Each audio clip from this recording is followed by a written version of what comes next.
அதனால்தான் சொல்லுகிறேன், வெற்றி என்பது எங்களுக்கு இன்னொரு ஆம்புலன்ஸா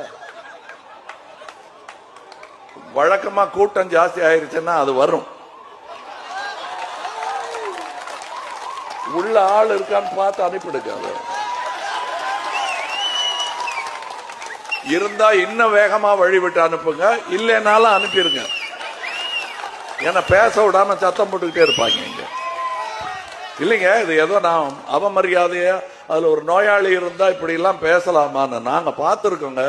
பல ஆம்புலன்ஸ் இப்படி குறுக்க நடுக்க விடுவாங்க. அதுவும் நாங்க எங்களுக்கு தெரு மூலைகள்ல தான் கொடுப்பாங்க கூட்டம் கூடுறதுக்கு. நல்லா கூடிருச்சுன்னு தெரிஞ்சுன்னா காலி ஆம்புலன்ஸ் ஒண்ணு கத்திக்கிட்டு போகும். அது அவர்கள் குரலாகவே எனக்கு கேட்கும். ஐயோ ஐயோ ஐயோ ஐயோ, சில பேர் இருக்காங்களே அப்படின்னு கேட்கும்.